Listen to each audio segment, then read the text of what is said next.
outside of the lawsuit, which was resolved, continues to be a he said, she said type of situation.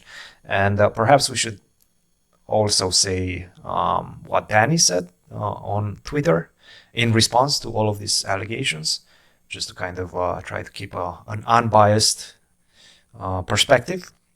He did say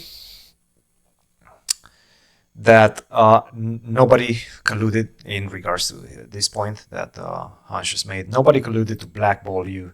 There is no conspiracy theory. There was only the concern about a kid who had a known history of cheating and who then beat the world chess champion and couldn't explain it on camera. Cheating has consequences even for young players. If you're currently having trouble getting invites or have bad relationships with other organizers, this could be due to your own behavior and communications. There is no collusion. So basically, Danny reiterates, by the way, we will leave that response as well somewhere in the description. You can check it out for yourself. He also discusses all the points that Hans raises during this interview. So, what's, I guess, your take on it? Do you think there's any collusion? Do you think people are trying to blackball Hans and eliminate him from the world of chess? I think what he's saying, that there is like a determined effort over a long period of time, that doesn't hold merit, because he clearly he's on chess.com. He has the platform. He plays in their events, and that he's given a platform to speak about all his thoughts. And how the interview works, I can say this from experience commentating for chess.com, is that Dania and David Howell was also a commentator, but he wasn't doing the interview.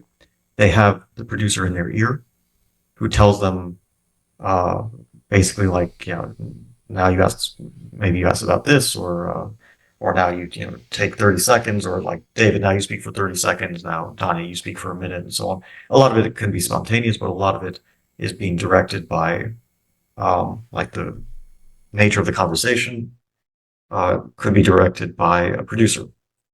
So all this is like, they want this conversation to happen, and they want Hans to play, probably because he's also good for their views and for their events, because he is a figure that brings a lot of attention, whether it's positive or negative or just controversial, whatever it is.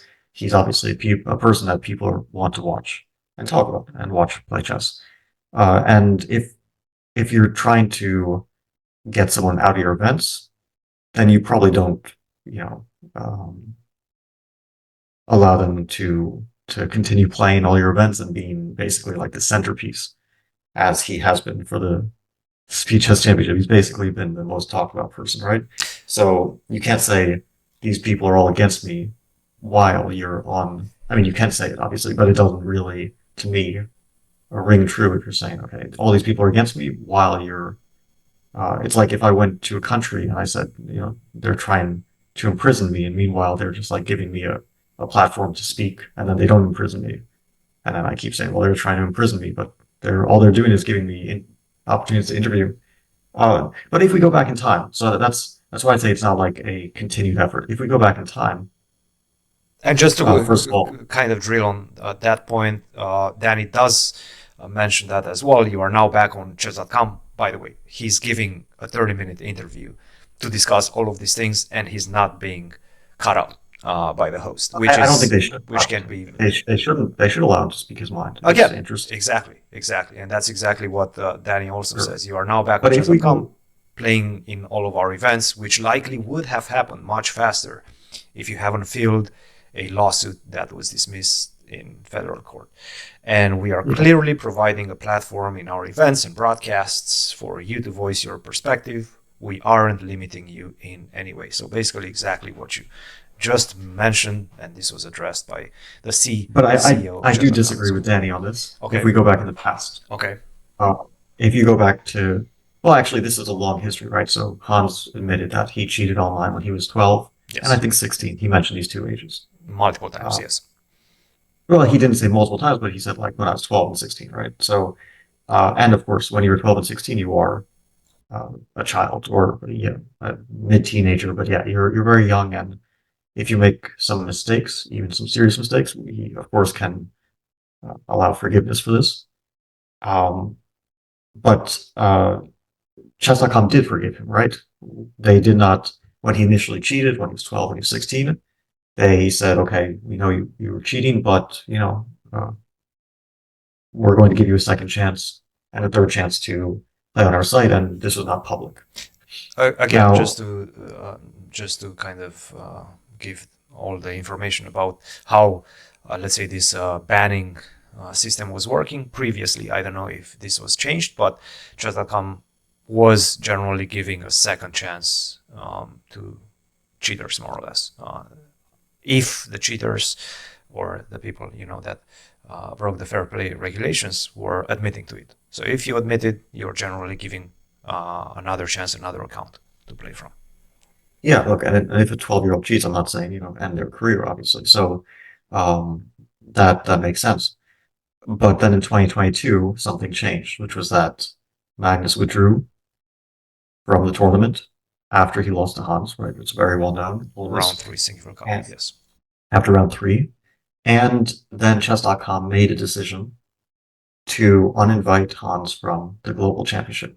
And this is where I think they actually say this is a mistake. I think it's a mistake not only from a point of like morality, but also from a point of it was a professional mistake. It backfired on them. Yes. And Because if they Danny had, addresses that. He said that he apologizes directly to Hans for that. And he says that they didn't handle that situation correctly.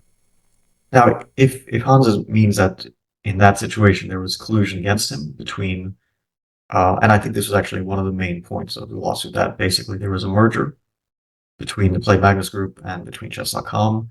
And coincidentally, in all of this, um, coincidentally or not, I guess is a question.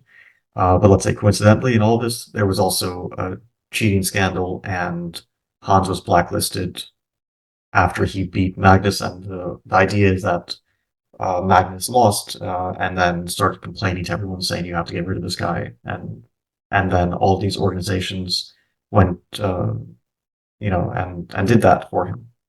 Which I don't know. I don't believe that's exactly how it worked out. And of course, I don't know the internal conversations, but the timing is really, uh, really odd and is not very flattering to chess.com that immediately after they just invited him from this tournament that he fairly qualified for.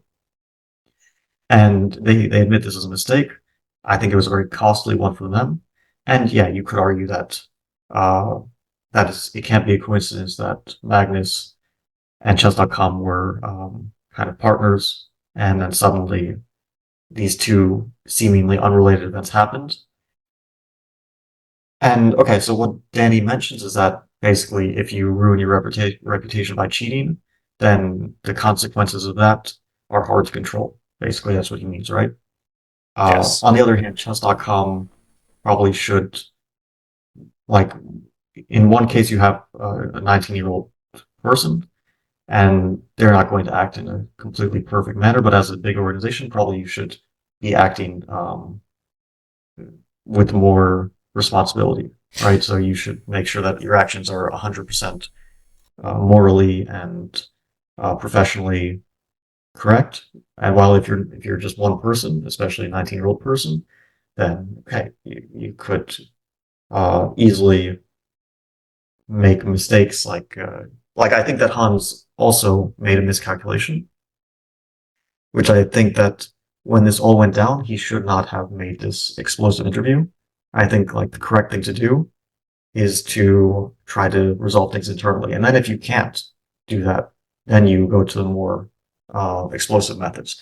But before anything could have been discussed, he went and he gave this very, very passionate interview where he started to attack a lot of people.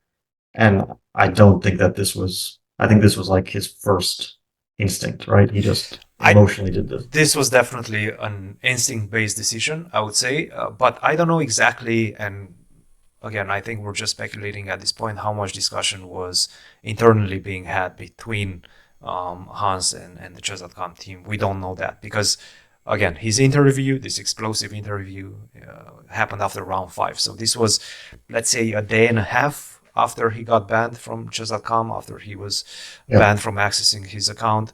A day and a half. He didn't do the explosive interview after day 4.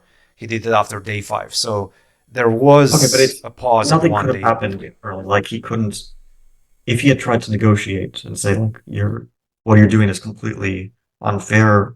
Yes, maybe I cheated when I was years ago, but you unbanned me for that, and now you can't just suddenly ban me based on things that you had already unbanned me for. And that would be a very fair point. Like, you can't, unless you have some new evidence, you can't just suddenly remove me from a tournament that I qualified for. And if he had done all that internally and then, I think, probably figured things out, I think that it actually would have worked out in the sense that they would have found a mutual understanding, most likely. Although, of course, you can never know.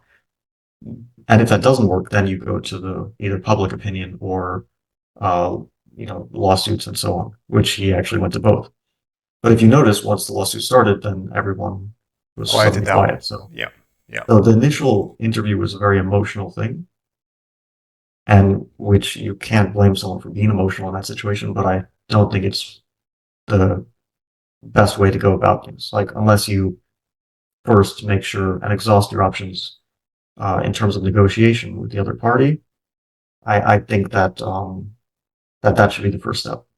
Okay, so now I have kind of an, not necessarily unrelated to this Hans topic, but kind of a more general question for you, because I just saw it being discussed at the Olympics as well. Cheating at the Olympics. We know, obviously, within the chess world, cheating is big, because once you cheat, nobody can stop you. If you cheat, nobody can stop you. I mean, it's extremely easy. It's not like steroids. It doesn't give you just like an unfair advantage. It makes you basically God over chessboard. Michael Phelps, I think he was quoted. I've seen a recent quote of his, that he said he's of the opinion of one and done. You got caught once cheating, that's it, banned for life.